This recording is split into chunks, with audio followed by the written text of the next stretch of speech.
Welcome, new and old friends. I just have a couple things to say, and then the stories will begin. Before you drift off into the dream realm, please remember to like, subscribe, share, and comment. If you'd like to find out about my social links, my website, how to help the channel, check the description box. Now turn off your lights, make sure your doors and windows are locked. It's time to dream.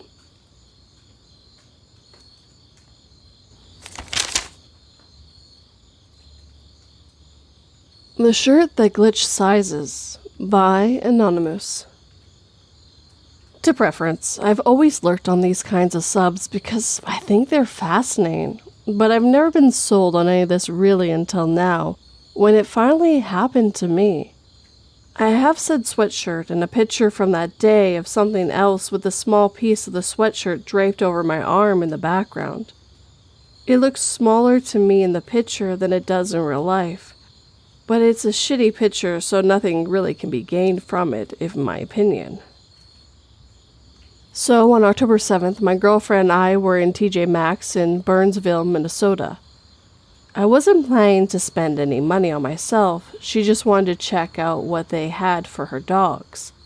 We walked by the men's clothes, and they had a Sherpa-lined flannel shirt, no hood, in the medium section, with a medium hanger and tag. I'm a sucker for those kind of sweatshirts. So I tried it on. It was $25 and I didn't want to spend any money, but my girlfriend, and really myself, convinced me to buy it because it was so soft and fit perfectly. Yes, I tried it on right there. There is absolutely no doubt in either of our minds that the damn thing was a medium that day. Now it's an extra large, and the bottom falls halfway down my quads to the point where it hits them when I'm walking in it. There is zero chance that my girlfriend and I both didn't notice that it was way too big for me in TJ Maxx, and then later when I wore it around the nearby Marshalls. There is zero chance that my girlfriend and I both didn't notice that it was way too big for me in TJ Maxx, and then later as I wore it around the nearby Marshalls. I was wearing a thin, long-sleeve shirt, so it wasn't a chance of other clothes underneath making it fit better. Hell, it's still too big even over my bulkiest sweatshirt. I didn't grab the wrong size, it went straight to my hand when I took it off, and it was the only one of its kind that we saw there. Since that day, the thing absolutely fucking dwarfs me. There's no chance in hell I would have bought it if it was an extra large. I would have been able to talk myself out of it if it had been just me there, but my girlfriend, who I explained what a glitch in the Matrix is today, swears she remembers it fitting me perfectly when I slipped it on. For what it's worth, the one picture we have from the day shows just the sleeve of a dark gray sweatshirt she was wearing, and it's one she doesn't wear out of the house, and we both clearly remember her wearing her new vest and white and pink sweatshirt underneath. Both of our memories are very different on the clothes that day than the apparent reality. Really fucky day, and it's been bothering me ever since.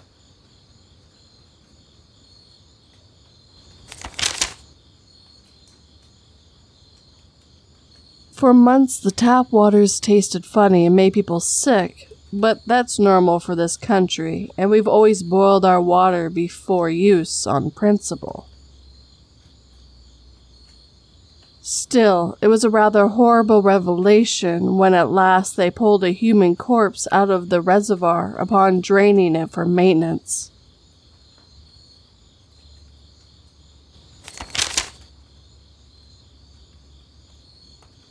German Shepherd Might Have Saved My Life by Anonymoose. Okay, so this one is a shared experience with my best friend, which she remembers the same. To this day, I believe that this glitch saved our lives. It's going to be a bit longer, but worth it. We were walking in the midnight hours from one city to another where I live because the public transportation was already shut off. It was like a 2-hour walk.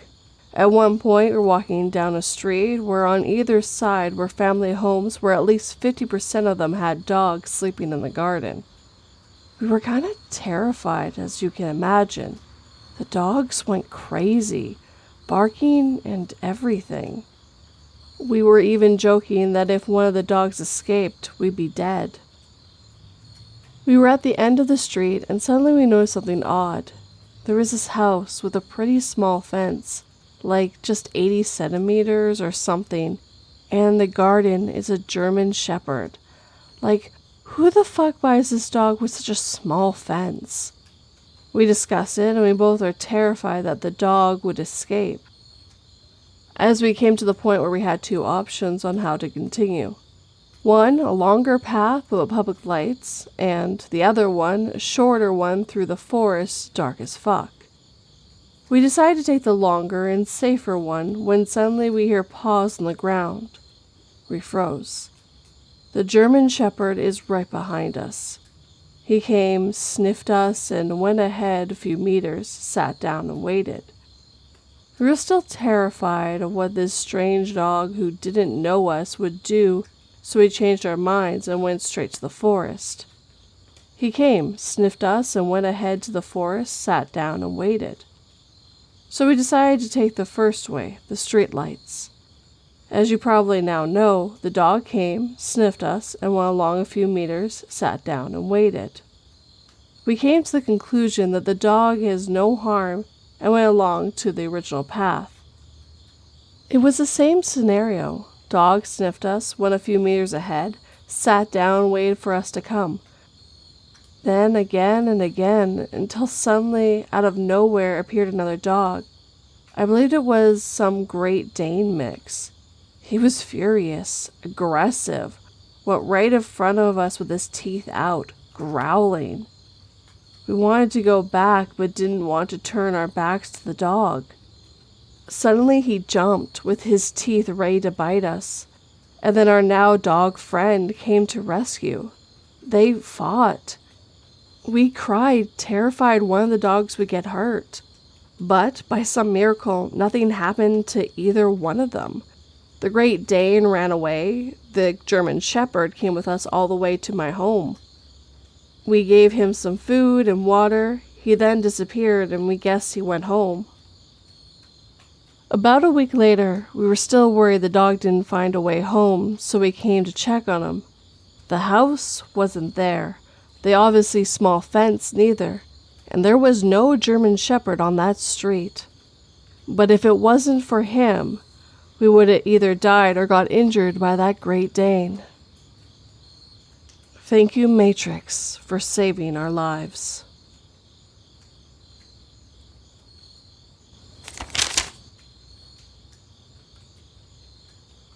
I killed my son and hid his body inside a snowman in the front yard. Imagine my shock and horror when I walk into my house to find my snow-covered son eating a bowl of chicken noodle soup.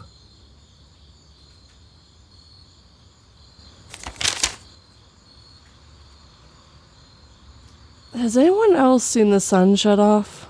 By Gregsusername. It's not really the best way to describe it, but it's the best I got for a title.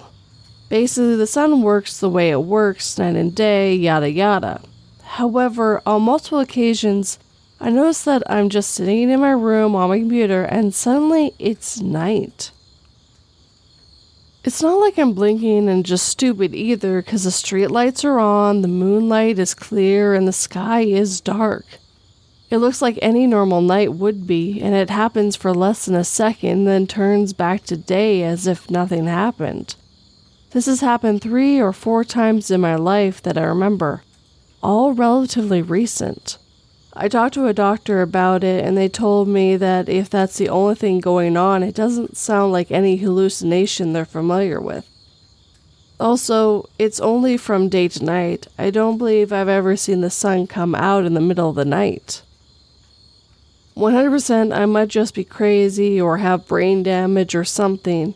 But at the very least, someone here might find this interesting. So hey, worth a post, I guess.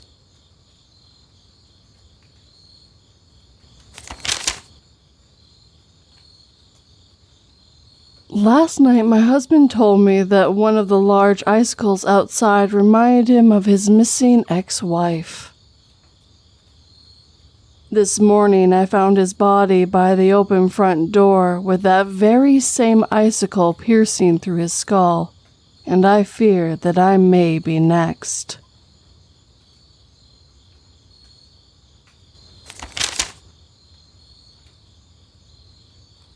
"29 years ago, I jumped to a parallel existence after a near-death experience." By stripedmacaron. Let me start by saying this will be long. My heart is already beating fast telling this story. Only those closest to me know that this happened until now. When I was 25 years old, I was driving home from work one night. I lived in Los Angeles at the time. I was driving on Sunset Boulevard heading west towards my apartment in Bedwood.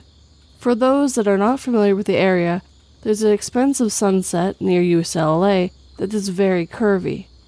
It is a 2-lane on either side with no shoulder. It was 8:30 on Saturday night and there was some traffic. I was driving along and all of a sudden about 50 feet in front of me I saw a car, but I was looking at the passenger door. A car had spun out of control and was perpendicular in my lane. I didn't have time to stop. I looked to my right and saw that there was a car next to me, so I had nowhere to go. I instinctively turned my car all the way to the right anyway. Once I had cleared the first car, I spun it all the way to the left, still trying to avoid the second car. While all of this was happening, I remember a time with my mom at Disney World when I was 3. This is not a memory I had ever had. I vaguely remember part of that trip, but this memory was not one of them. I realized then that my life was flashing before me and I was going to die. I had never been so sure of anything. Every part of me knew I was about to die. I started screaming. To this day, I don't know if I vocalized anything or if it was all in my head. I yelled, No, this isn't fair. I'm not done yet." All the while swerving all over Sunset Boulevard. I suddenly stopped my car and I was now perpendicular in the opposite lane of traffic. I looked around and there was not a single car anywhere. It was like everything had been wiped clean. I put my car in reverse and proceeded home. I did not see a single car the rest of the way. I was only 5 minutes away from home at that point, but Sunset Boulevard on a Saturday night was completely empty. I got to my apartment and parked on the street. I didn't see one person. While walking into my apartment, I came to the conclusion that I had died, and because I said no, I was stuck in some limbo. I never wanted my roommate to be home so badly. Unfortunately, she wasn't. I called one of my best friends and said, "I need to ask you some questions. Please just answer me and I'll explain after." I asked her my name, my age, what city we lived in, and the date. Obviously, she was very alarmed. I explained that I thought I was dead and wasn't sure if I was really on the phone with her. She tried to convince me that I was alive and everything was okay. There was no way mathematically to escape. There was nowhere for the car on the right to go. The moment has haunted me my whole life. There have been times when I have questioned my existence. I wondered if my life since then has been a very detailed death trip and I actually lying on Sunset Boulevard bleeding out. After many years of meditation, spiritual practice, and belief in quantum physics, I wonder what life I jumped into.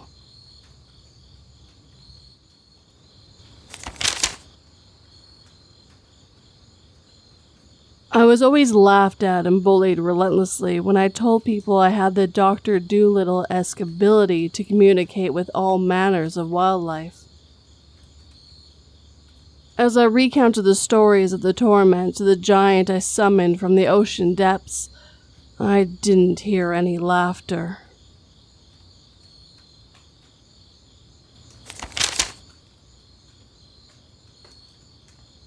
My first real glitch.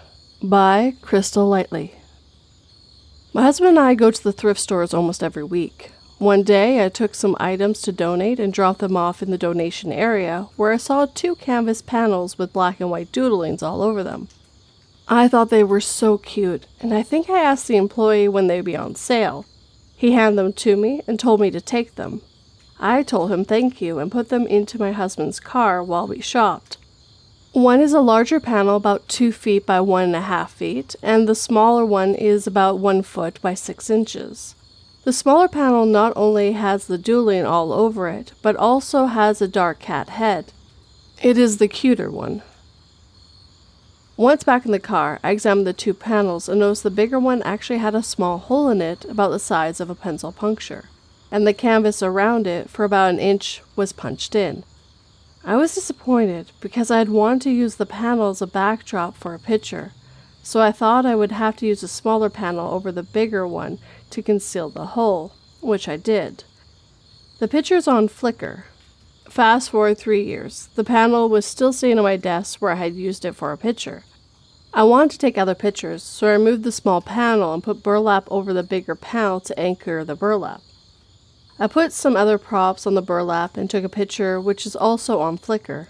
Days later, I took off the burlap and picked up the big panel to move it. I examined the panel and found there is no longer a hole in it, and actually the panel is in very good condition. I think back to when I got it. I remember there was a hole because otherwise I would not have put the small panel in front of it for a picture. Then come to think of it, I could not remember where I put the small panel. That made me upset because even though it's smaller, it's cuter of the panels because of the cat head. I looked up the picture on Flickr because I wondered if the small panel had disappeared out of the picture, but it's still there. So even if I can't find the panel again, I have the picture of it. I'm happy that the big panel repaired itself, but I'm disappointed that I cannot find the small panel and don't know if I will see it again. I hope it will turn up, as I have a lot of other stuff in my room, so it could just be in my stuff for now.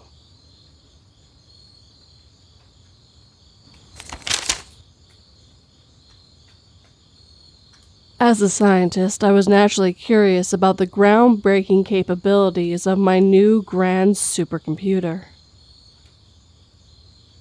However, when I asked it to search for God for fun, I never questioned the paranormal after the computer began to scream in pure hysteria till its main modem melted completely.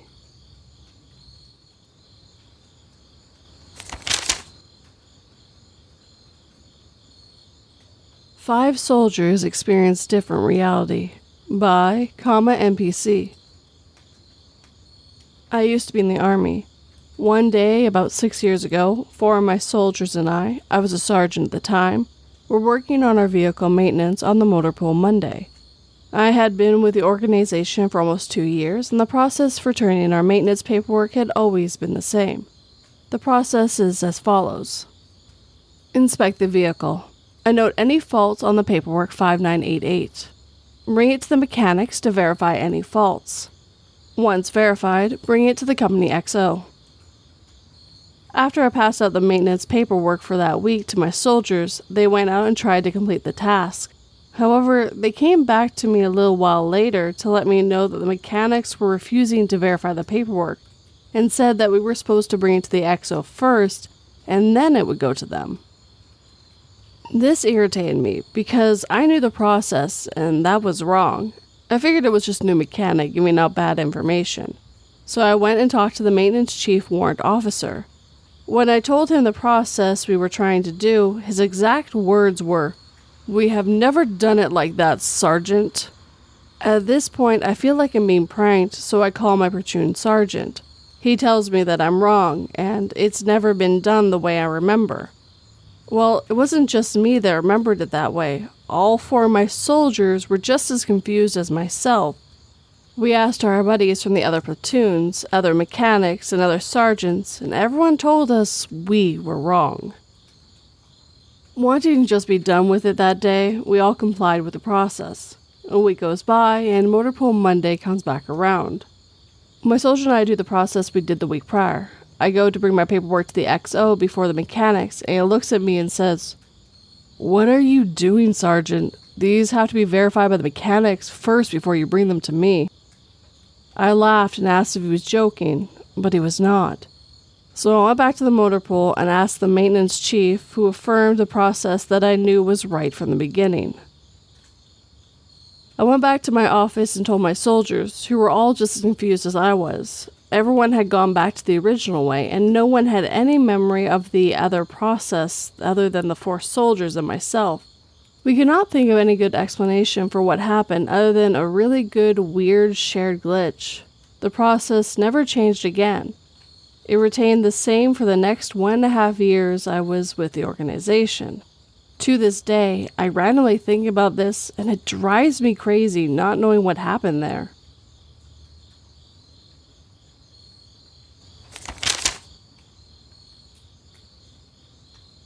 All the people who have tested positive with the zombie virus queued up to be incinerated. Isn't it strange that nearly all of us are homeless or jobless?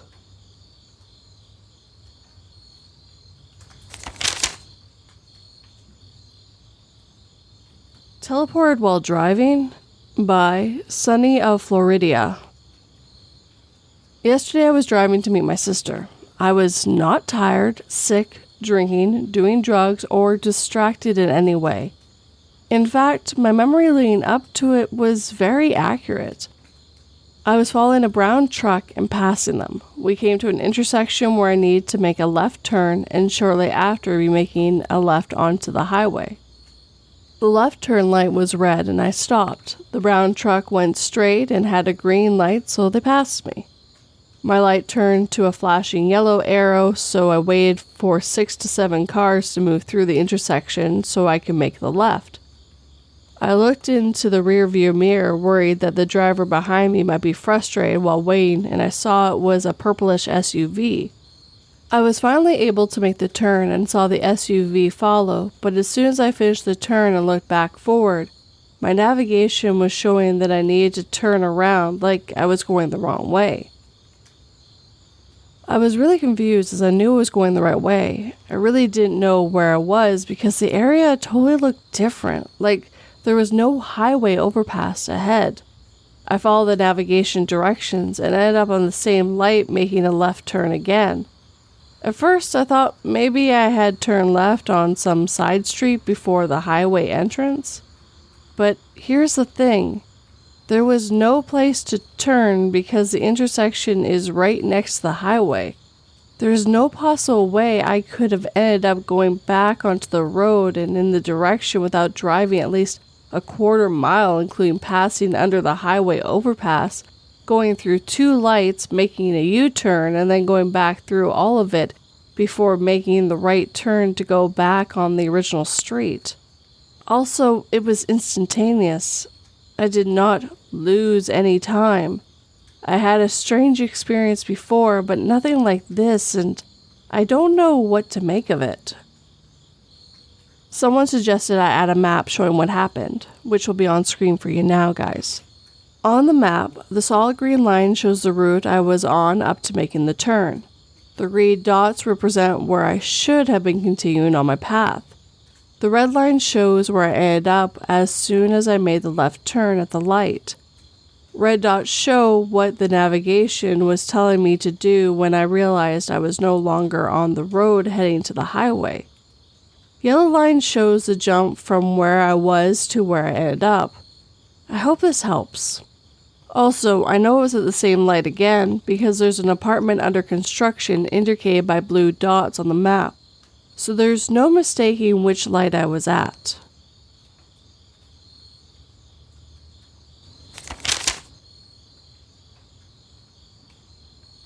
I tortured the imposters who kidnapped my family, hoping they'd tell me where they were.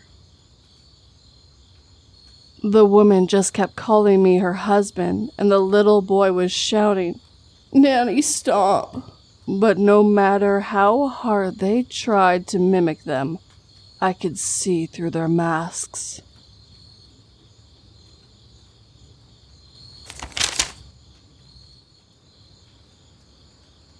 My graduation was derailed by looky here.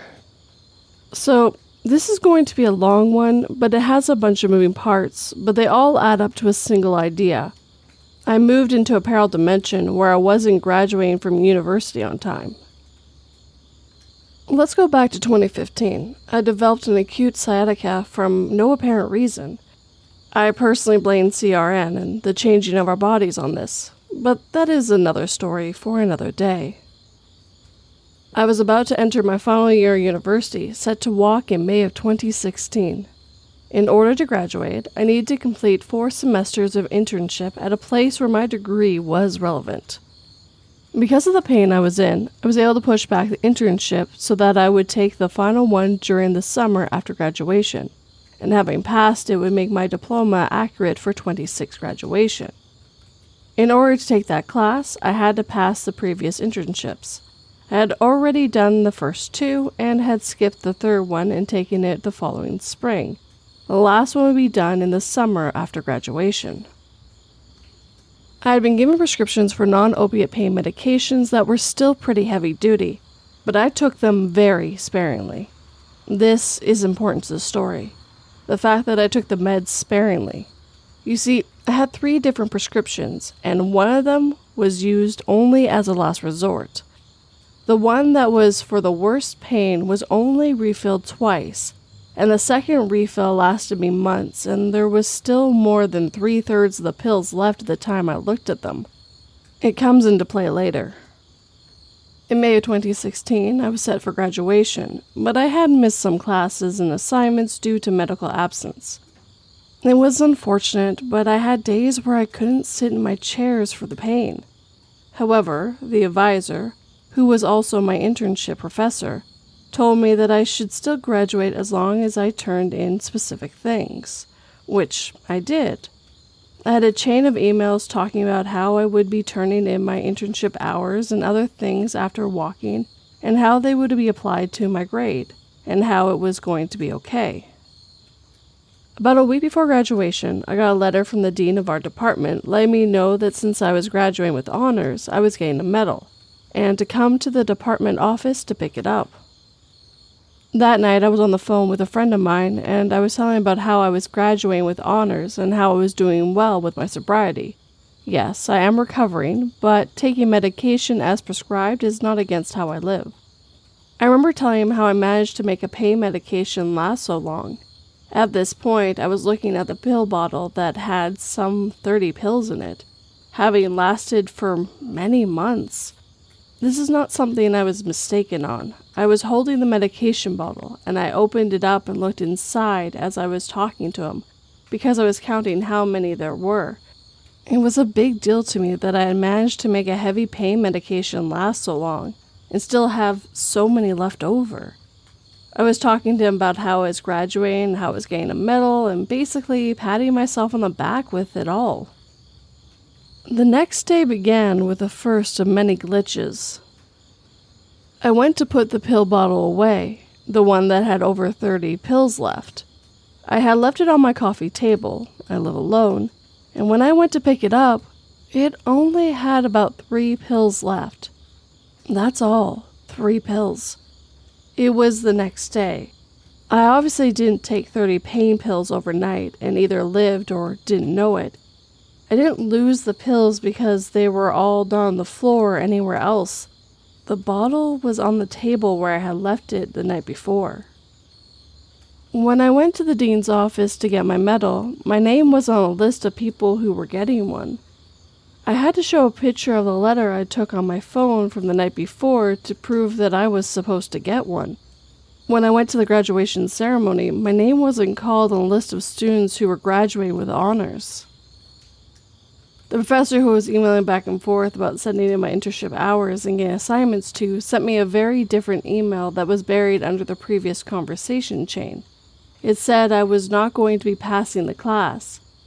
She referenced things that we had already discussed and things I did turn in, but she said that I didn't turn in. The tone of this email was completely different from the previous ones that said it would be okay. I know this is much longer than it probably needed to be, but I was just so confused that my medication all disappeared overnight. The dean didn't have my name on the list of graduates who were getting medals, and my name wasn't called out when at the ceremony with the other honor graduates. And then the email from the professor going over things we'd already discussed, and saying that I didn't turn things in that I know I did turn in. And how her attitude completely changed from one email to the next. It was like somehow I moved from the dimension where I was graduating in 2016 and it'd be okay, into a world where I wasn't going to graduate. I moved into a dimension where I had taken the full prescription of meds. The professor knew I wasn't graduating, so didn't actually get called during the ceremony. However, no one in the ceremony said anything like, "Oh, you weren't graduating," but still, it was weird. I never did find those pills, but I still have those emails and that picture of the letter from the dean's office. I actually have 2 letters from the dean's office, because in 2017, when I finally did graduate, I got on the list, but I didn't go to the 2017 ceremony. As far as I was concerned, I graduated in 2016.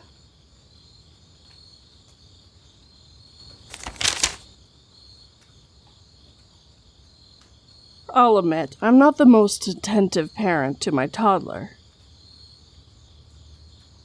But since I've been playing Tooth Fairy to them, I'm pretty sure that a normal person only has 32 teeth to lose, and they've brought me nearly double that.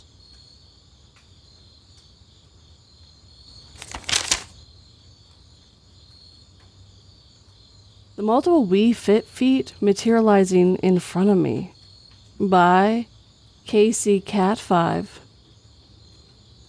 Okay, this is a bit of a story. 2 years ago, I bought a Wii Fit platform for exercise at an extremely reasonable low price. My friend in New York said she was looking for one also, and the universe listened.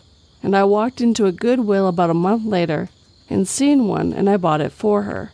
Sometime later on, months later, I found one of the little feet for the Wii Fit in my bedroom.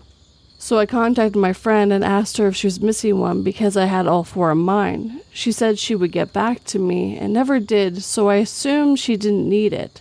And the extra just showed up in my house overnight out of nowhere. These things happen sometimes. Fast forward to earlier this year in May, and I was moving and I picked up my Wii Fit, and I noticed that one of the feet was missing. So I thought that that's where the extra foot came from. But I thought that was kinda strange because I've been using the Wii Fit board and there was never a problem with any missing feet. It wasn't uneven or anything. Fast forward to this month when I moved and pulled out my Wii Fit board and noticed that all 4 of my feet were there. Okay, so I still had this extra foot floating around. Tonight I go into the bathroom and pull out this little plastic box that I keep under my sink that has first aid and other health-related things in it like alcohol, bandages, etc. And while I was putting the alcohol away and getting ready to put the box back, I noticed that in the bottom of the box was another Wii Fit foot. I thought it was weird, and I'm like, what is this doing here?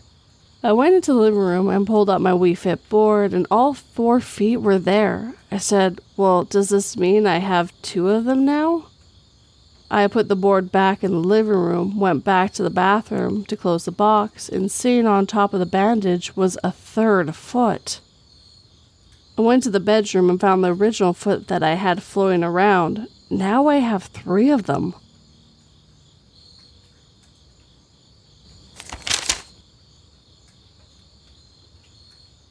After my ship crash landed in the middle of the ocean, I took my emergency marine tools to search for any continental mainland. Detecting multiple Leviathan-class lifeforms in the region. Are you sure whatever you're doing is worth it?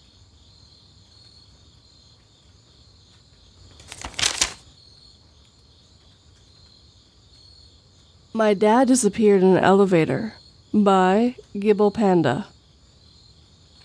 Just discovered this subreddit exists, so I figured I'd share the biggest glitch I've ever experienced.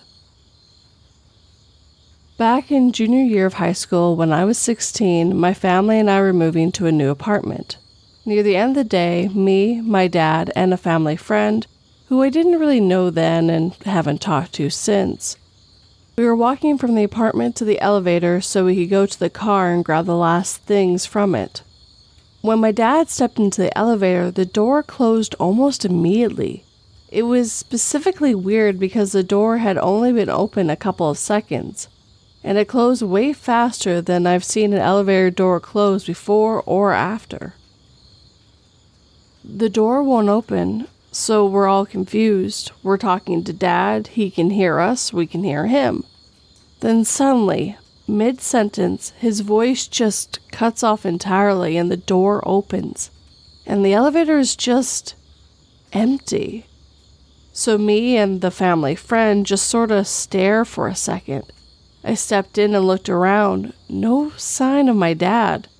I step back out of the elevator and immediately the door closes again and then reopens, and Dad's just standing in the middle of the elevator looking dumbfounded. So we asked him what happened. He explains from his perspective that after the elevator door closes, at one point he stops hearing us and the elevator went up.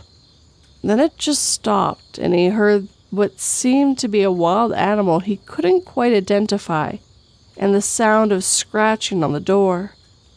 This felt like 5 minutes to him, before suddenly the elevator door opened, without the elevator ever feeling like it went back down.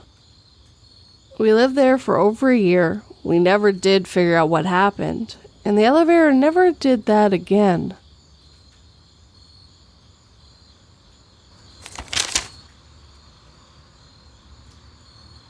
She'll never find me in here, I thought to myself, closing the closet in order to hide from my sister, who was playing hide and seek with me. My heart almost skipped a beat once I heard the lock from the outside.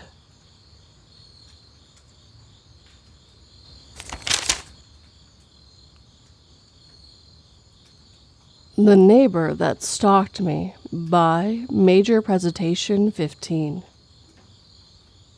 For context, I moved into my new house about a year or two ago. I had lived in the area for a year before, but we were evicted due to the owners of our old house wanting to move in. I'm a young female still living with my family, which makes the story even more weird and pedo-y. When you look out my window, you see my fence, then a house. They are up on a small hill, so the fence does not block anything. The first encounter I had with this man was late at night. I was with some friends while all of our parents were out at a party. I will say that me and my friends are old enough to be left at home. We were responsible. We were just relaxing in my room with no lights but music on. We had turned the TV off when we were alone. We heard my dog start barking for a good 10 minutes. We passed this off because she barks at absolutely everything. I'm talking birds on the power line, bugs on the front porch, anything that moves pretty much. We start hearing weirder noises like crunching circling the perimeter of my room and scratching on the walls. I kid you not, the moment we started getting scared, the loudest bang I've ever heard started pounding on the glass sliding door. Me and the 3 others run out of my room to go look at what in the world could be making this much noise.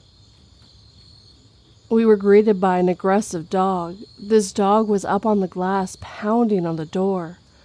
My dog was scared. She usually doesn't do this, but she backed away behind me into my room with all of her fur up.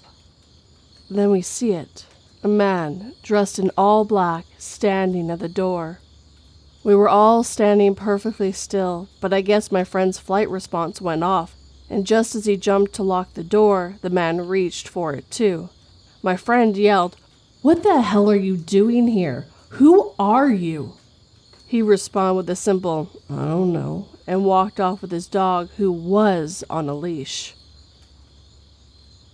When our parents got back, we told them about him. They asked us why we didn't call them. Truthfully, I know we should have, but I didn't want to ruin my mom's birthday party. I have learned from this.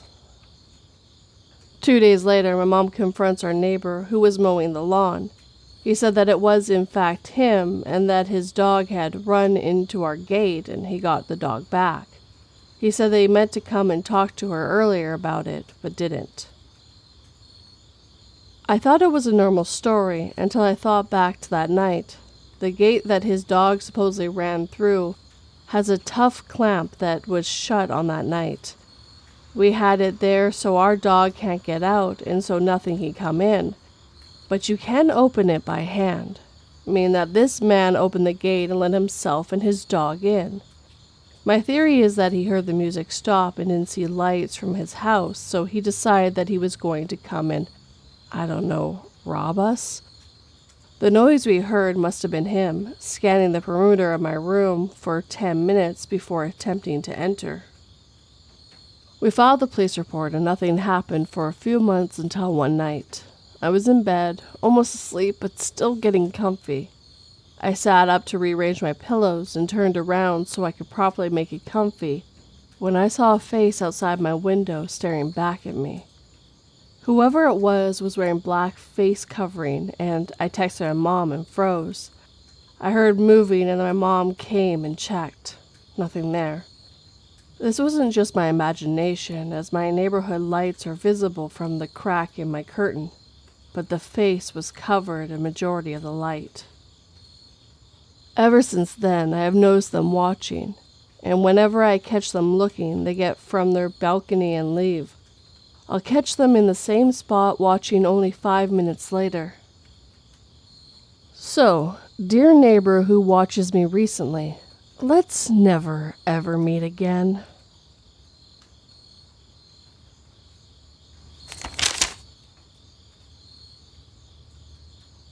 As I put away my clean fluid and wire brushes and prepared to hike back to my campsite, I congratulate myself on saving the National Park Rangers the trouble of erasing all this graffiti vandalism. Although why vandals would hike so far up into these cliffs and scrawl drawings of stick people and prehistoric animals all over the rock face, I'll never know.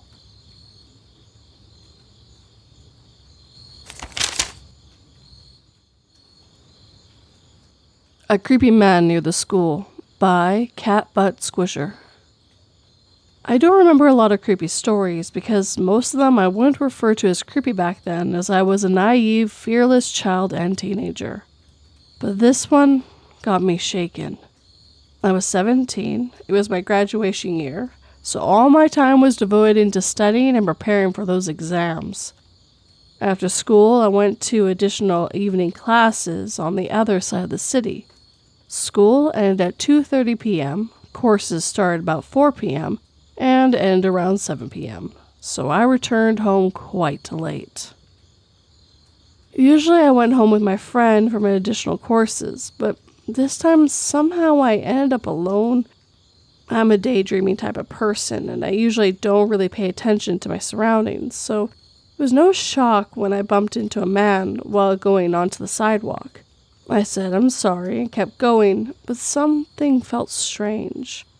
I understood the man didn't respond, so I turned around to see what's wrong. Well, I expected some kind of response like, it's okay, or even, these damn brats these days, you know. So I turned around and saw that he was still standing there, where I had bumped into him.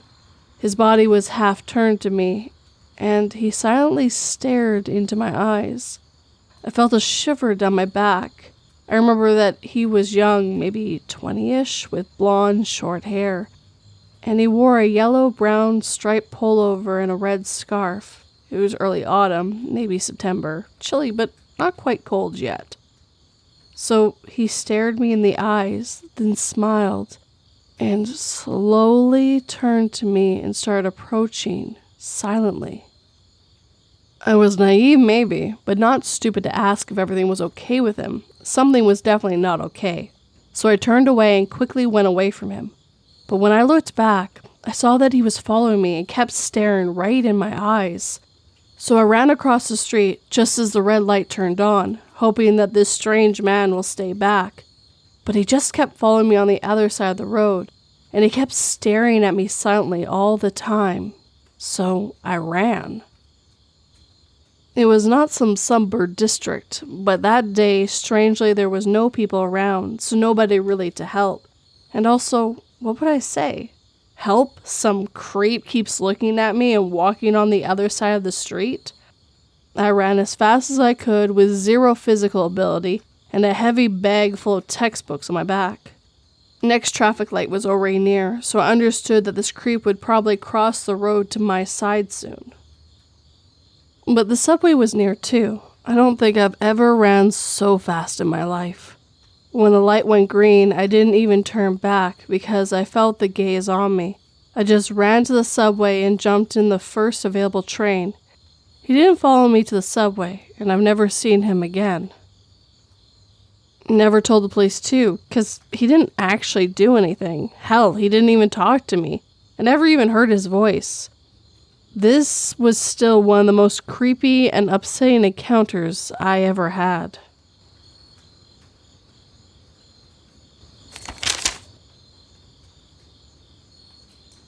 Tears streamed down my face. I listened to my parents ranting about how I failed to take care of my mentally challenged little brother. They just wouldn't listen when I tried to explain that I didn't know he'd be able to follow me back from the woods like that.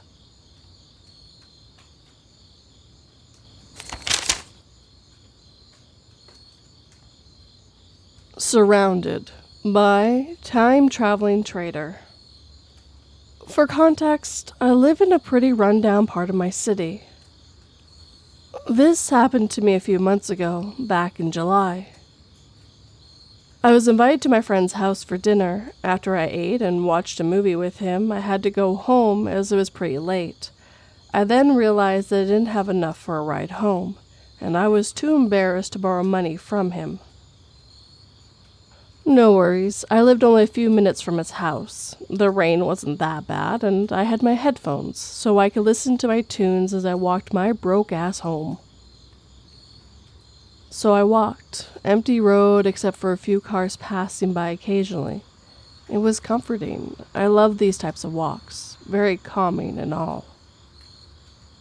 Then, suddenly, two dudes come out of a building behind me. Then they tried to huddle close under my umbrella. Sure, seemed harmless. They were older than me and seemed friendly. They started to make small talk. That slowly increased to very personal questions about my home life. I'd never seen these guys around town before, so I gave them fake names, fake hobbies, and fake family, so I wouldn't get fucked over if this was some bizarre new scam method. Hey, fake name, do you think your mother would miss you if you went missing? One of the guys asked me. Huh? What the hell are you talking about? I replied. They were all still acting buddy-buddy with me, laughing, but I didn't take it as a joke. Call me a pussy, but the way they said that, very casually, fucked me up. I picked up the pace. They followed. Now I ain't about to give these guys a tour to my house.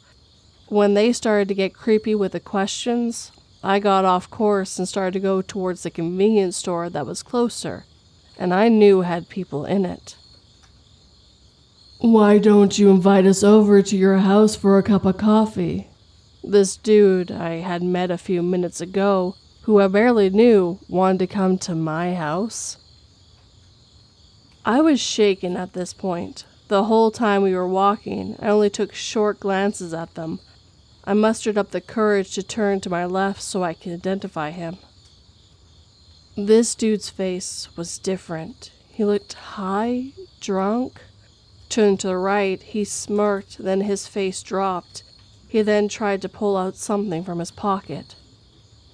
Fuck that. I swiftly closed my umbrella and ran. I heard them behind me. I ran harder. I looked back and they were gaining on me. I tripped, I slipped, I got up each time. I couldn't feel the muscles in my legs. I ran in and out of alleys to confuse them, to lose them. The rain started to pour even harder. I hid behind a dumpster. I heard them calling my name, so I stayed put for a while. I then came out after I was sure they gave up on the chase.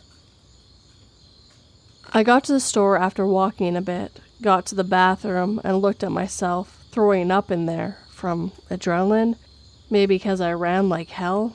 Sorry for that. I swear the dinner was good. I had cuts and bruises, most noticeably a huge gash on my shirt. I realized that dude probably had a knife, and he must have tried to slash at me while I hauled ass. Did what I should have done and called on my friend to drive me home. He thought I got fucked up at the party or had some sort of street brawl. I got home drenched and had the longest shower after that. I never told anyone this story, well, not up until now. I threw away that shirt and my headphones got destroyed. A small price to pay for escaping, I guess. I hope they were drunk or high, and if they were legit going to commit a felony on me, I hope I'm the first and last attempt.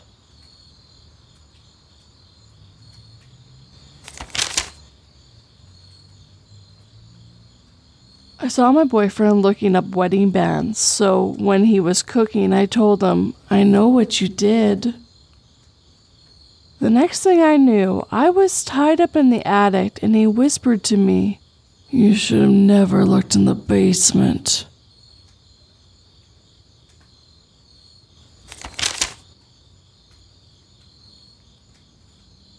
We weren't alone that night.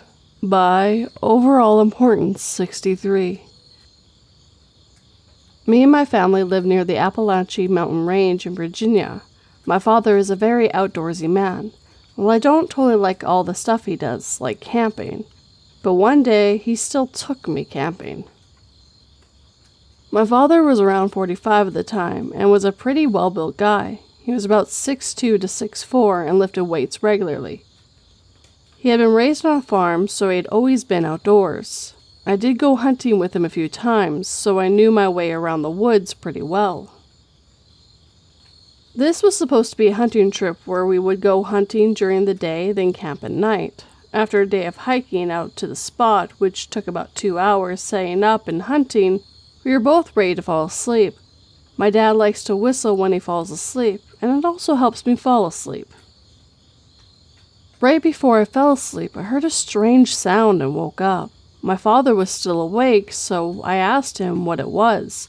Since he had grown up outdoors and was always outdoors, he knew how every animal sounded, no matter what the call was. So he told me what it was. Turns out it was a coyote. After that, I fell asleep but was shaken awake by my father after I don't know how long. He had a very panicked look on his face and he said we need to get out of there. I was confused until I heard it. It was a blood-curdling scream coming from somewhere beyond the tree line, where we couldn't see. I asked my father if we should help them since they sounded like they needed help, but he ignored my question. I kept asking questions about what it was until he looked at me and whispered, "In my 40 years on this earth, I've never heard that noise before." This made me scared since if anyone knew what an animal sounded like, it would be him. Eventually we packed everything up, and as we went to pack up the tent, we heard the scream again, but this time much closer. I looked towards the tree line and saw a tall figure, maybe 6'9" to 6'11", staring at us. I guess my father saw it too because he grabbed my arm and just said, "Let's go." I was paralyzed with fear at this point, but eventually snapped out of it. I grabbed my bag and followed my father back to the car. It was about a 5-mile walk back. Throughout the first mile, I kept screaming as we went. It was getting closer. If we sped up, it sped up. If we slowed down, it slowed down. Around mile 3, I heard another scream, but this time it was different. It sounded louder, more urgent. My dad must have noticed this too because he started jogging. I tried my best to keep up, but my dad was in peak shape and I wasn't fit. My dad stopped with about a mile to go to catch his breath, but at this point I had no energy and didn't think I could make it. Just as I was thinking that, I heard another scream, but this was way too close. It sounded like it was coming from about 10 feet away, and that made my ears ring.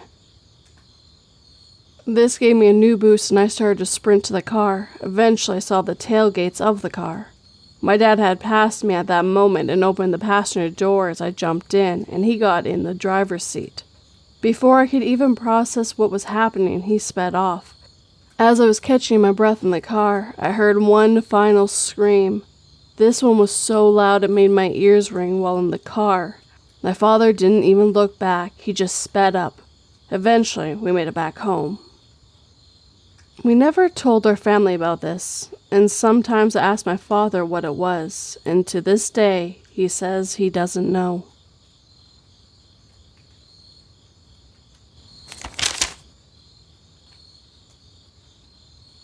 I peacefully drifted off to sleep, gingerly cradling my boyfriend's arm. It was the only part of his body I could steal from the scene of the accident, but it was enough to make me feel as if he was laying next to me.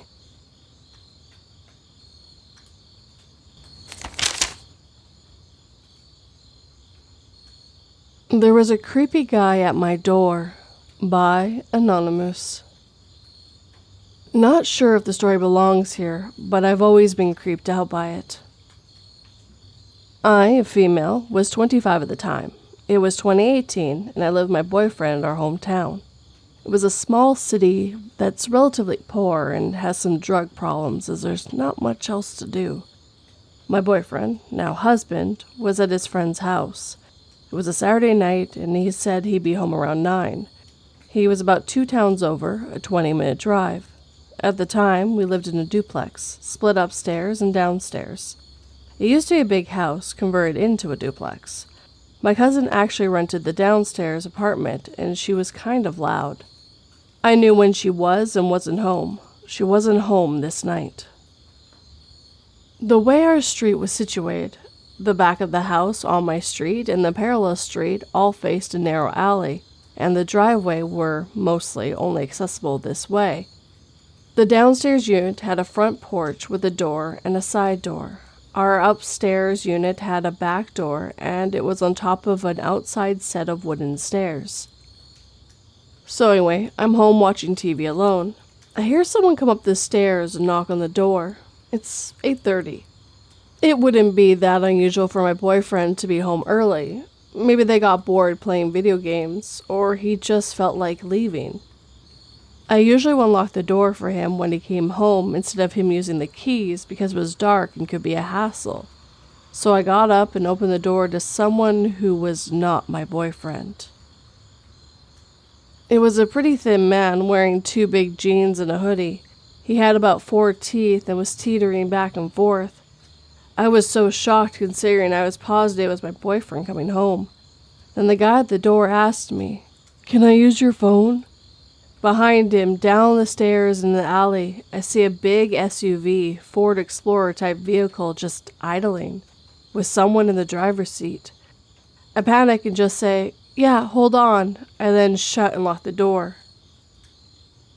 I think I was more shocked that it was a stranger at my door and not my boyfriend than anything else. I hid so he couldn't see me through the front door window and froze. Something just was telling me this was not okay. After a few minutes, I hear him start walking down the stairs. I go over to the door and see the car drive away down the alley. I call my boyfriend and tell him, and he says he'll leave. But like I said, it was a 20-minute drive. He was about to leave anyways. After he got home, I calmed down and honestly felt silly. Why not just lend him my phone? Was it really that weird? But then I thought about it more over the next few days. It was 2018. This guy and whoever was driving, between the two of them, neither one of them had a phone. And it wasn't like they were having car troubles. What would they want with a stranger's phone for? They also went down an alley and to the backside of a house, up some stairs to ask for a phone. They didn't go to my cousin's front door downstairs. I would have heard someone on the porch. They did not go to any other houses. I saw them leave the street entirely.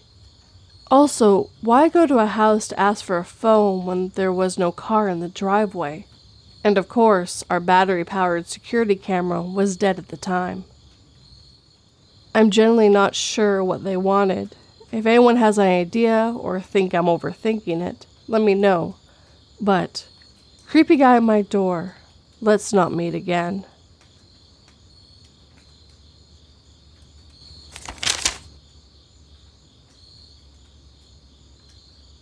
At 55, I said, "You have a deal," to the devil, who offered me a long life and a good health in exchange for my firstborn child, because my son Johnny was a disgrace.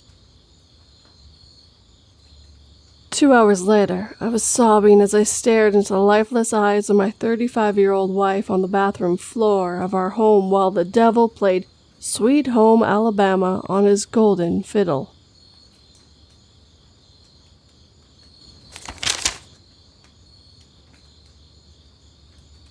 Still don't know why I wasn't scared. By Just Tanny. I, 36 female, wish this wasn't real. Let me start by saying it's crazy how children are so trusting. Maybe it's just me. When I was 7 years old, my parents and I were living in a basement apartment in the Bronx.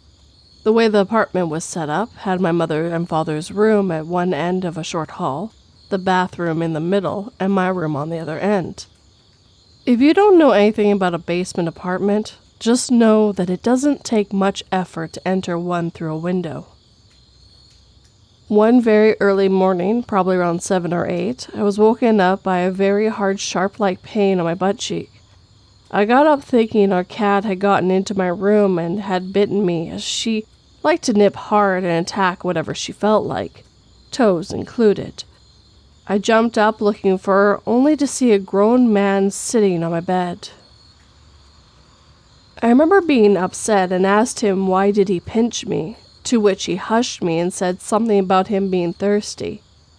I remember pulling down my nightgown to cover my butt and asked him if he wanted juice or water. I wasn't scared at all, more surprised and mad that this man pinched my butt hard. He said that he wanted juice, so I left my room and closed my door with him still sitting on my bed. I walked to the kitchen and got him some juice. As I was bringing the cup back to my room, I looked at my parents' door and thought I should wake them up, but I can't remember why I decided against it. I ended up giving the man the cup and he drank the juice. I remember him asking me if I could help him find his friend and him telling me he was lost.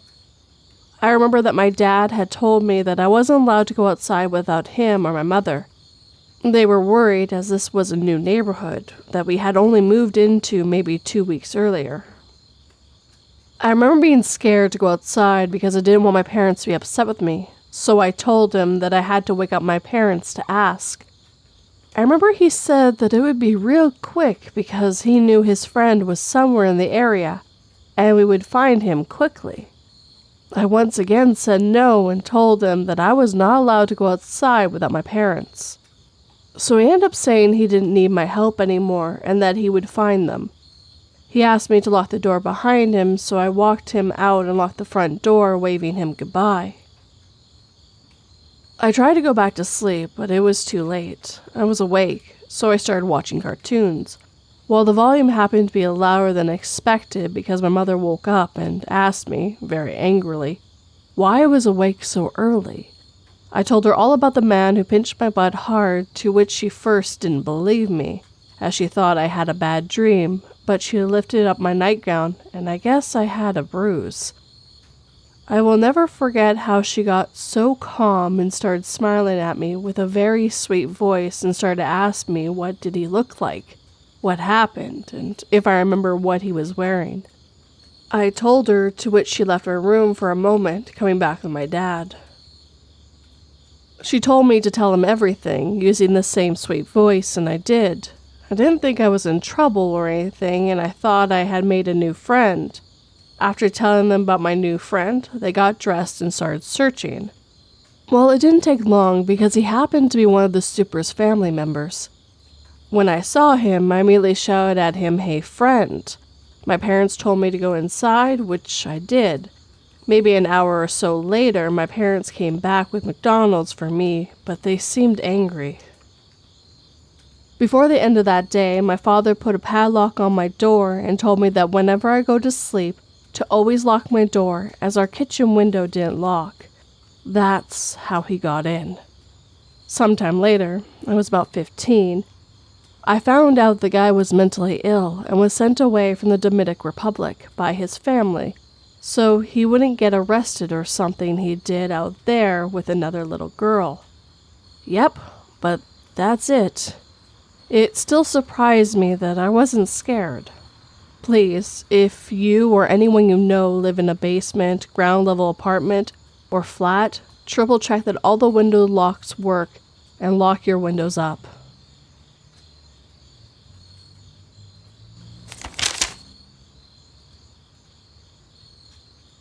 Daddy told me it was dangerous to go out since I was too young to defend myself against the zombies. He never said the zombies had blue suits and looked like humans.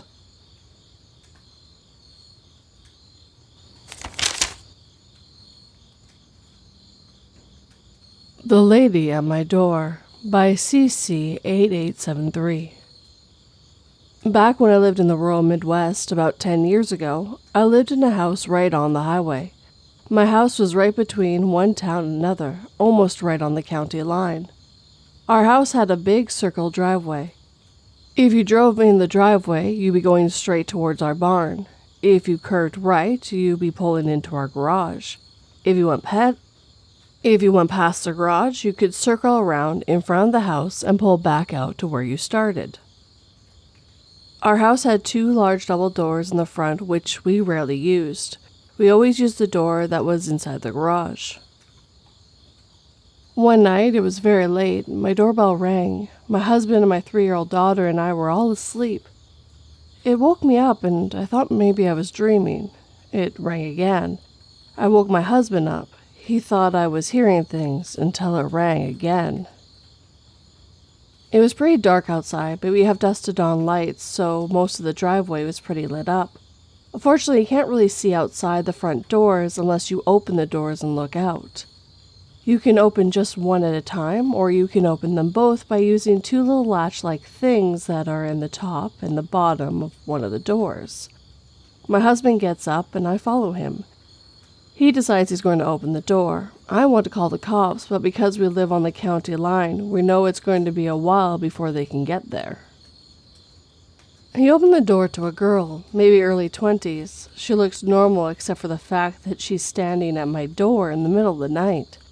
I look past her and her car is pulled into my driveway, just off the road, not up to the house, not around the circle. She says she needs to use the phone. She says the car battery died or something. She's not sure, but she can't get it to start. I told my husband, no fucking way. This is how horror movies start, and we offered to call the cops, which would be the county sheriff.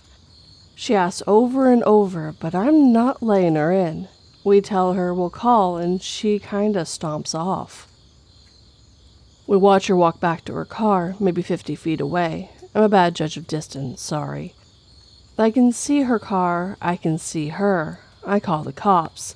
They say they'll be there as soon as they can, about 15 minutes.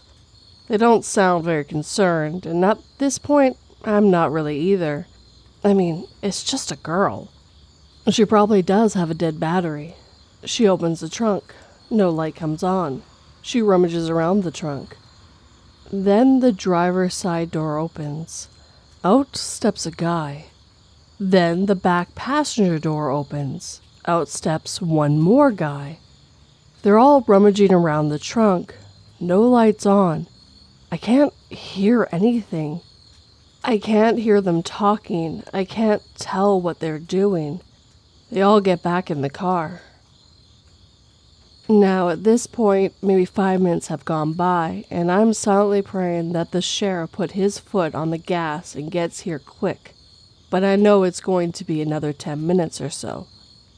They just sit there, in the car, lights off, not moving.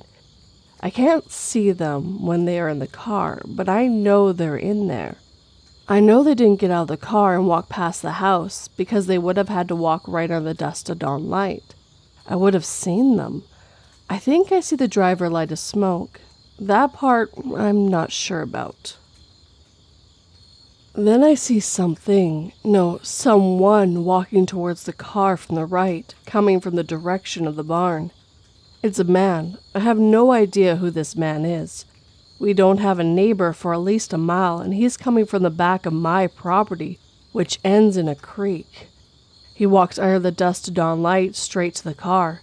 He doesn't look at the house. He just walks to the car and gets in the back. The car starts up, and they slowly back out of my driveway and head north. The cops arrive about 10 minutes later, and at this point I'm freaking out. They search around, but can't find anything. Ask if we got the license plate, but they were parked too far away. Tell us to call if they come back. Sure, buddy, thanks. My husband goes and gets a shotgun from the shop on our property, and we try to go back to sleep. They never came back. I don't know who those people were. I don't know what they wanted. Creepy people in a car without a dead battery. Let's never, ever meet again.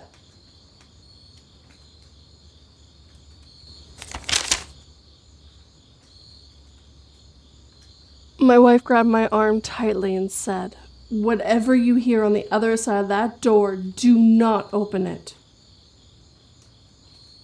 The voice coming from the other side sounded exactly like my wife yelling, "Honey, it's not really me in there. Get out now."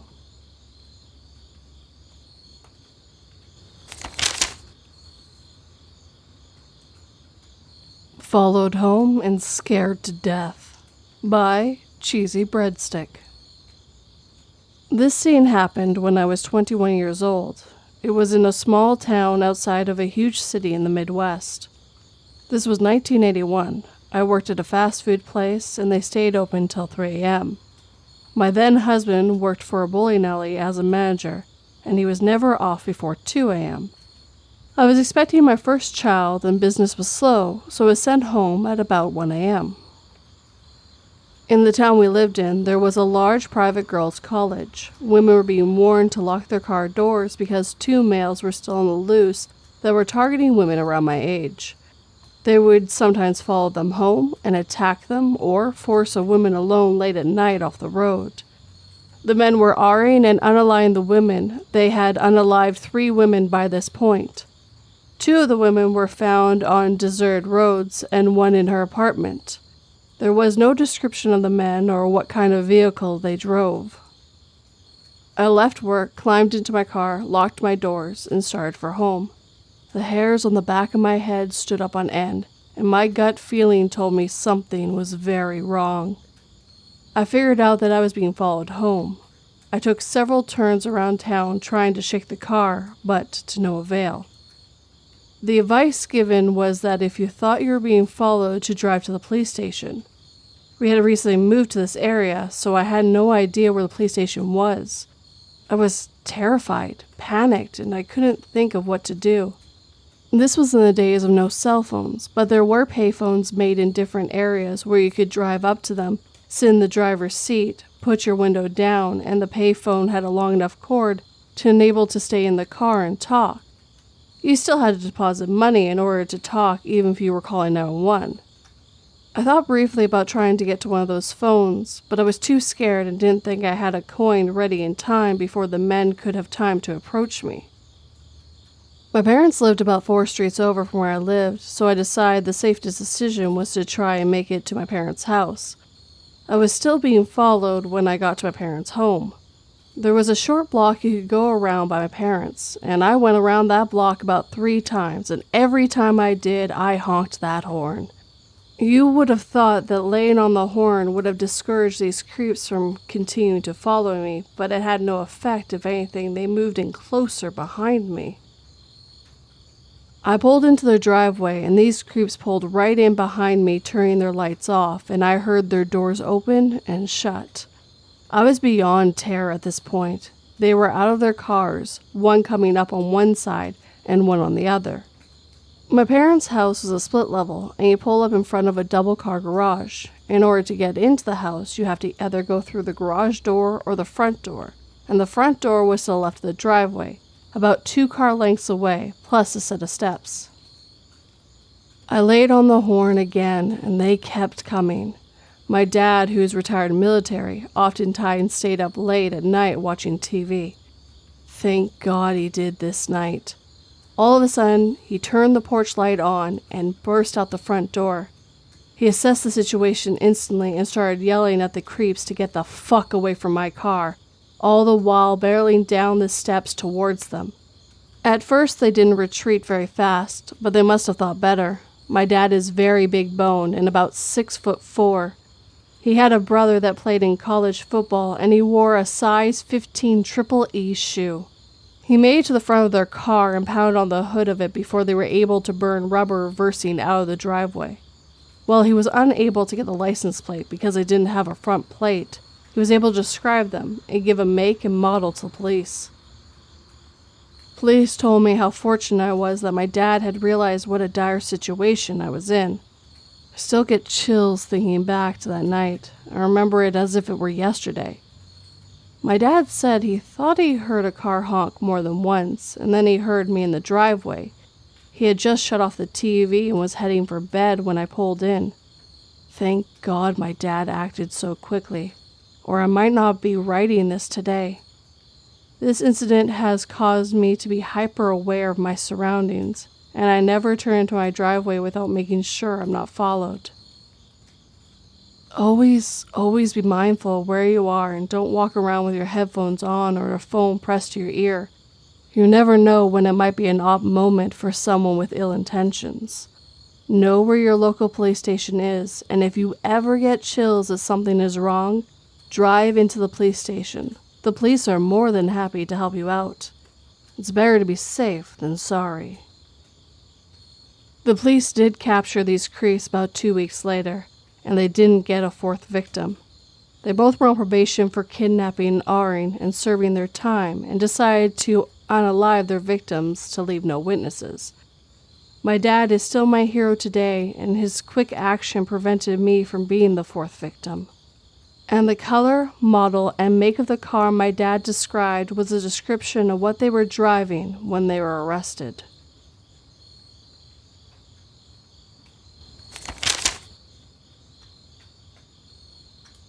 Hey babe, I took Rusty to the vet. He's getting examined right now. My husband told me over the phone.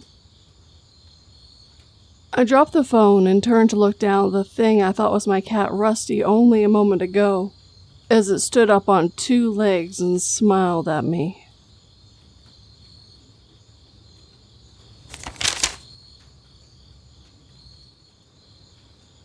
There were 2 guys on my balcony with knives. By EliBbox.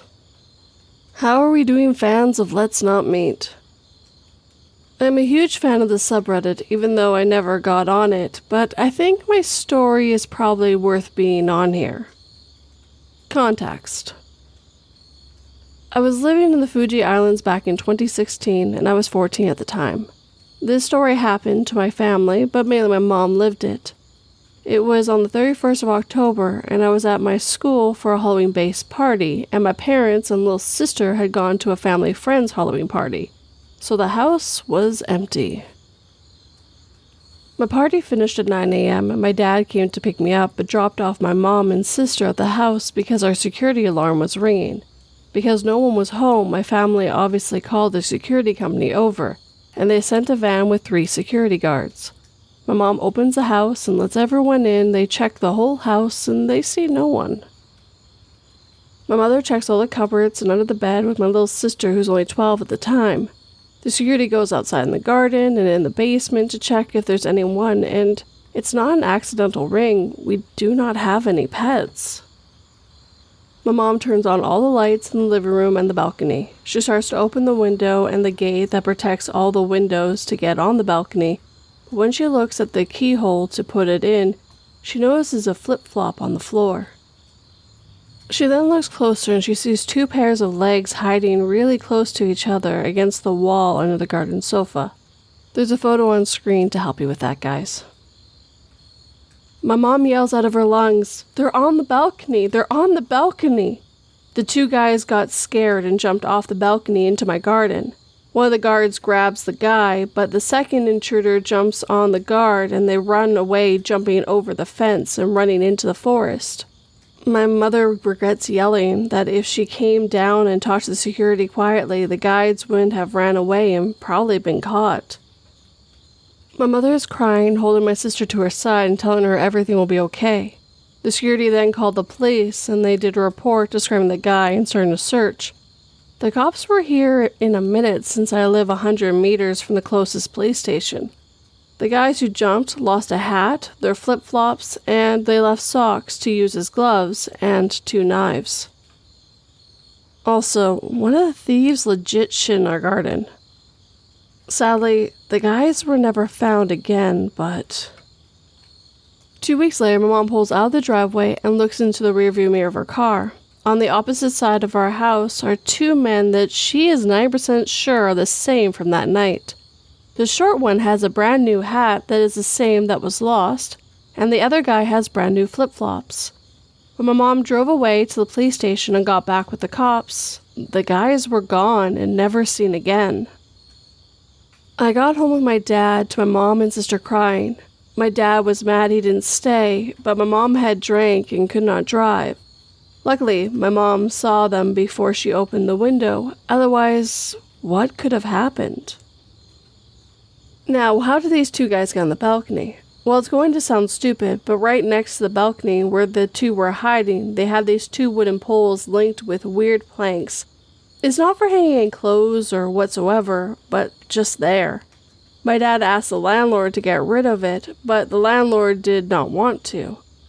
To give more about the pole thingy, me at 15, 16 when I was already 601, I could jump and climb onto the balcony because I did it to sneak out of the house to go see my girlfriend at the time. I'm now 21 and live in Australia. Even though I did not live this for myself, it really scared me because I was young, and now that I live alone, I check the entirety of my house and make sure my house is always locked, to the point I have locked myself out of my house way too many times. And being a fan of these stories, my parents and sister moved on, but not me.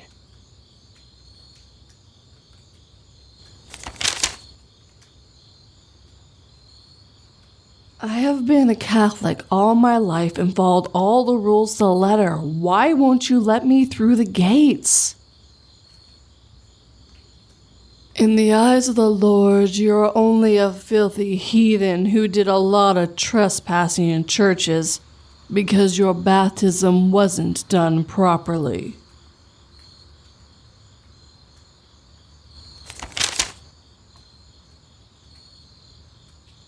The Last Tram by Typical Television 9. So this happened years ago, when I was a dumb teenage girl who loved walking the city alone after dark. This took place in Eastern Europe, for context, in a city with a tramway system. On this one night, I sat in a tram station, waiting to catch the last tram home. 3 tram stops at this station, 2 of which went to where I was going. Important info for later. It was around 10 p.m., and as I sat there waiting, lost in thought, I barely registered a man quietly walking up and standing by the shelter. I thought nothing of it, just someone else waiting for the tram, until I started feeling weird. The streets were quiet and dark, and there was no one else in sight. Just me and the sky. And I started wondering why he chose to stand this close to me when he had so much space to avoid dealing with people. I couldn't comprehend anyone wanting to socialize this late at night, given that I'm not a very social person. So I glanced at him, trying not to overthink it. He was a bald-headed, beady-eyed giant, tall and built like a bear, big belly and big arms and legs. I was 5'2" and scrawny, but that wasn't what scared me. It was the fact that he was staring right at me, unblinking and expressionless, not even attempting to look away or act embarrassed. No, this guy wanted me to feel uncomfortable. I instantly felt weak and shaky, cold shivers down my spine. This was not normal. I realized quickly that I was not in a good situation. I couldn't miss the last tram. Walking home was out of the question. and my phone was almost dead. I was a shy kid and didn't have what it takes to scare this guy away. I knew that, but I had to at least try. I only managed to utter a small, "Hi," trying my best to startle him out of whatever he was thinking. But my attempt failed in the face of his silent, threatening aura. He kept staring, no sign of intent to reply. He was enjoying this, feeling the panic rise inside me. I told myself to stay calm and think rationally. Maybe he didn't hear me? Minutes passed, his stare continued to burn on my skin, and there was no train in sight. Ignoring him didn't work.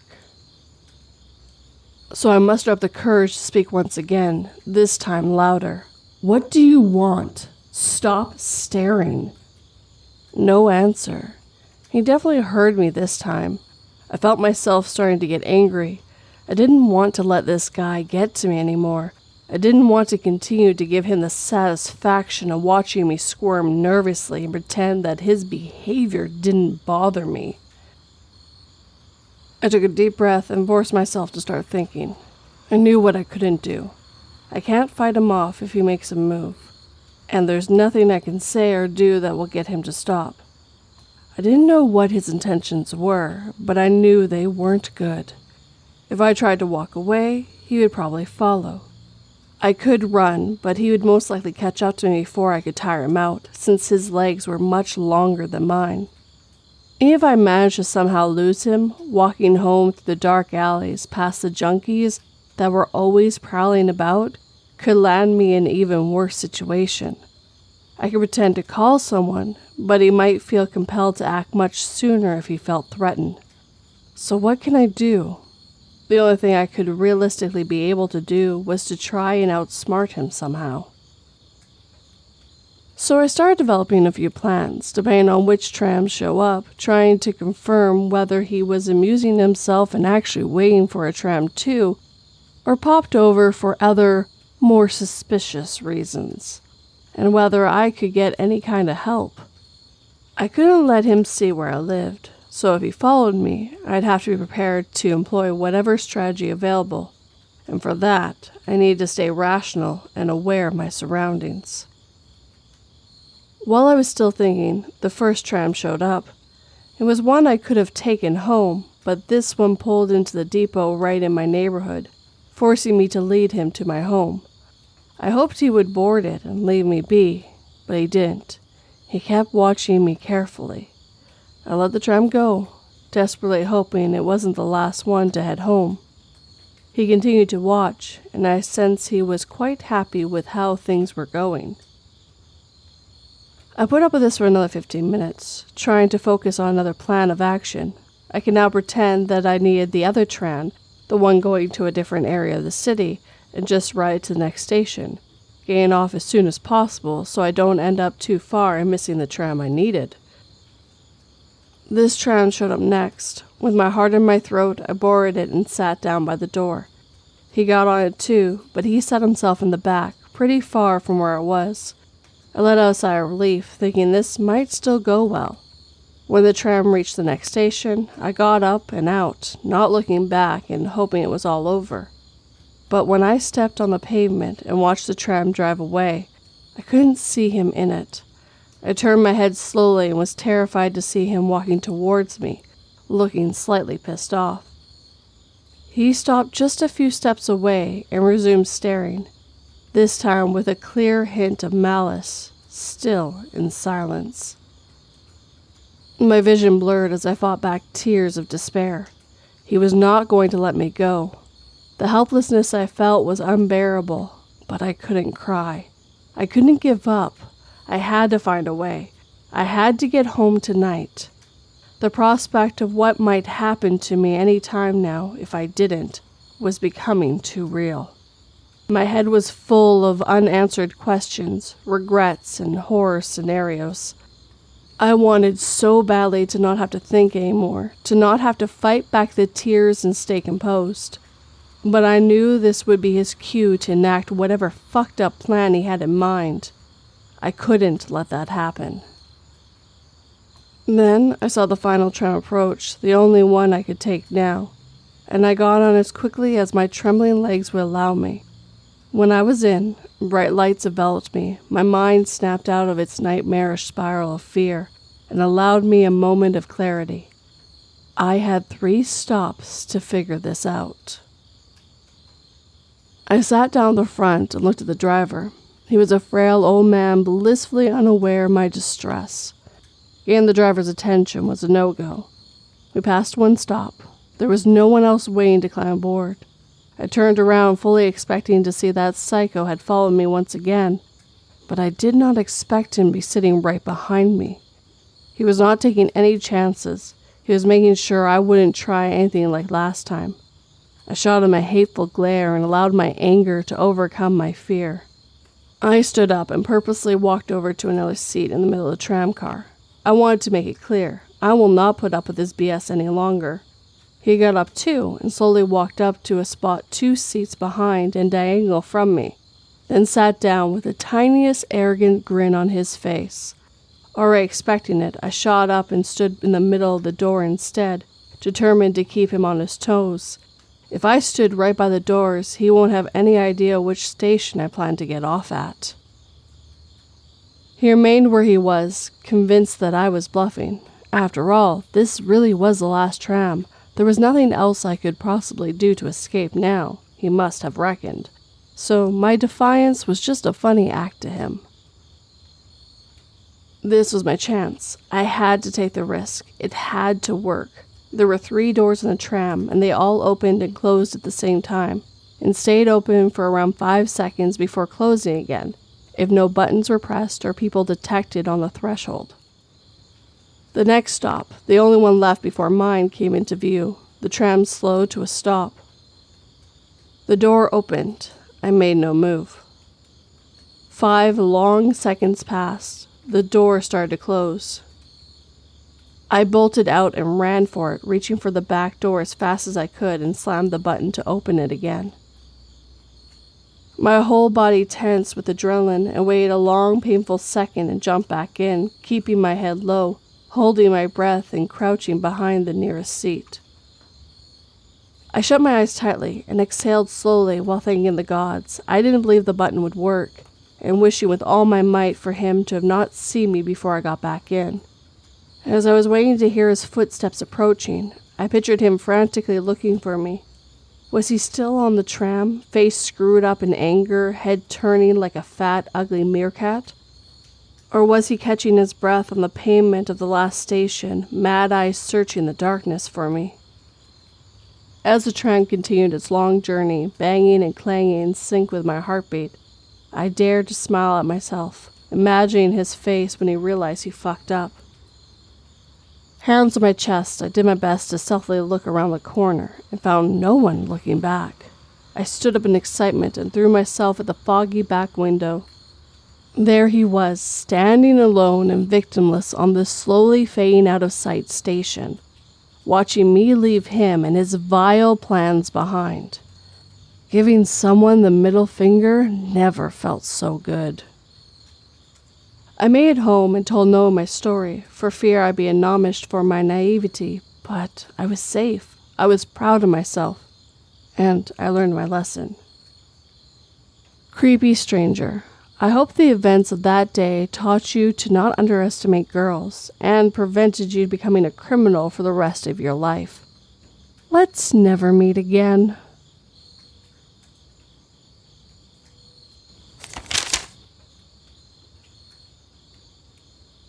I asked my captive if he knew that dolphins behead smaller fish and then pleasure themselves with the decapitated head of their victims. He then became very quiet and refrained from making any more jokes about what a stupid name the dolphin was for a gangster.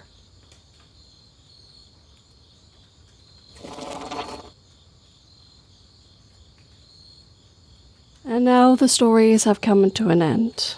If you're still awake, well, I hope you fall asleep shortly. And the sounds that you hear in the background are going to take center stage for no more than 30 minutes to help you fall asleep or stay asleep. But if you are awake and want to hear more stories, I do have playlists for that as well. Sleep tight and don't let 42 bite.